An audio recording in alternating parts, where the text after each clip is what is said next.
menakjubkan. Baru tahu saya kalau ternyata kelapa sawit itu dalam penyerapan karbon dioksidanya lebih unggul ya daripada hutan. Ternyata bahan bacaan Iya, saya benar. kurang selama ini ya. Oke, oke. Oh, kita beralih bahasan lainnya ya teman-teman.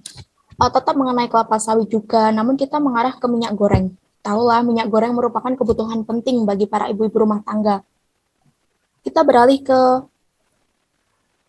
sekarang harga minyak goreng yang fantastis ya. Menurut teman-teman itu gimana? Pendapat teman-teman gimana sih? Mengapa kenaikan harga tersebut terjadi gitu? Oke, oke. Jadi menurutku ya, itu populasi manusia yang terus meningkat. Kemungkinan pada tahun 2050 meningkat 9,3 miliar manusia. Sedangkan untuk sumber daya alamnya sendiri semakin tipis. Namun manusia sudah terlanjur bergantung pada alam yang menyebabkan manusia terus mengeksploitasinya. Dan kehadiran industri sangat berpengaruh akan kebutuhan hidup. Industri membutuhkan energi dari BBM, misal untuk usaha kecil pasti membutuhkan minyak tanah. Seperti yang kita bahas tadi, global warming juga disebabkan adanya penggunaan BBM dengan porsi yang besar. Jadi menurutku nih ya, karena populasi manusia nih yang terus meningkat. Gitu, guys. Oke, padahal Indonesia sendiri memiliki kebun kelapa sawit yang luas ya, tapi karena populasi manusia yang terus meningkat seperti yang dibicarakan Mbak Putri tadi, dapat memungkinkan manusia itu bergantung kepada alam secara berlebih-lebihan ya. Nah, dari Betul. sini tuh dicari sebuah kebijakan ya, harus menggantikan ketergantungan energi BBM dari fosil berubah ke yang dapat diperbarui, yaitu biofuel. Bahan bakar nabati ini salah satunya diperoleh dari kelapa sawit dan harganya mengalami peningkatan. Di Indonesia, kelapa sawit digunakan dalam pembuatan minyak goreng, sabun, mentega, dan lain-lain. Nah, adanya kebijakan untuk penggantian biofuel ini dapat menggantikan bahan bakar fosil ke bahan bakar nabati dan membuat Indonesia harus mengembangkan industri kelapa sawit lebih besar untuk memenuhi crude palm oil. Di samping untuk kebutuhan domestik juga bisa keperluan ekspor ya. Namun mengingatkan untuk pemerintah agar tetap memperhatikan kebijakan dari ekspor impor sendiri ya, agar Indonesia juga tidak dirugikan dalam hal kegiatan tersebut ya. Nah, minyak mahal juga terjadi karena penurunan panen sawit yang terjadi ya. Akhirnya suplai crude palm oil terbatas yang menyebabkan gangguan rantai distribusi industri minyak goreng. Kemudian dari segi logistik, nah, dari segi logistik ini mengalami gangguan pada pandemi COVID-19, yaitu jumlah kontainer dan kapal yang berkurang. Mungkin karena protokol kesehatan ya dari Satgas COVID juga, maka dari itu terdapat sedikit gangguan dalam hal logistik seperti kontainer dan kapal yang berkurang itu. Nah, dari perbincangan Mbak Nurul tadi ya, mungkin dapat saya simpulkan ya, minyak goreng mahal itu karena kelapa sawit digunakan untuk bahan bakar nabati, harga bahan bakar nabati tersebut meningkat, dan akibat dari COVID-19 ya. Nah, lanjut lagi. Bagaimana pemerintah melihat hal tersebut? Dari yang terlihat, kenaikan harga yang fantastis tersebut pasti membawa pengaruh dalam hal ekonomi ya.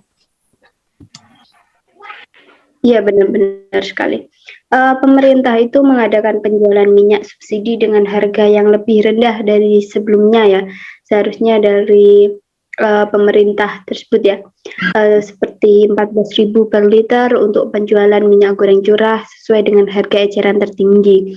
Pemerintah menyiapkan nilai subsidi secara keseluruhan mencapai 7,6 triliun untuk 6 bulannya. Jumlah yang sangat fenomenal ya, 7,6 triliun untuk 6 bulannya. Iya, dan sekarang ini minyak goreng sudah berjajar rapi di berbagai supermarket dan ketersediaannya juga melimpah. padahal harganya meningkat. Sedangkan saat pemerintah menetapkan kebijakan harga eceran tertinggi pada Februari lalu, minyak goreng mengalami kelangkaan, ya karena harganya yang disubsidi itu ya. Lalu subsidi minyak goreng curah lebih ideal dibandingkan penerapan semua jenis minyak goreng. Memang dampaknya terlihat pada golongan menengah, yaitu mereka tidak dapat minyak subsidi. Hal ini untuk menghindari penimbunan minyak goreng. Gitu, guys. Nah, betul Mbak Putri. Minyak goreng ini kan digunakan sebagai bahan memasak ya. Jika terus mengalami kenaikan, pasti membuat kerugian ekonomi yang tidak sedikit. Nah, menurut laporan Institute for Demographic and Poverty Studies atau IDEAS, kerugian ekonomi akibat naiknya harga minyak goreng ini diperkirakan mencapai 3,38 triliun. Wow, angka yang sangat meresahkan sekali ya.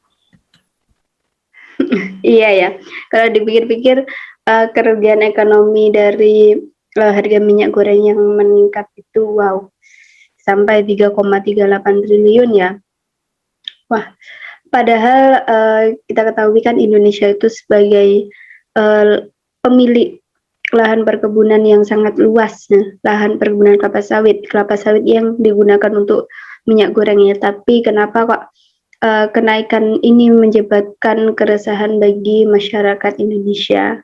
Karena seharusnya kan kita sebagai penghasil, seharusnya kita yang terpenuhi ya. Tapi kenapa minyak goreng di sini bisa meningkat dengan drastis ya? Oke.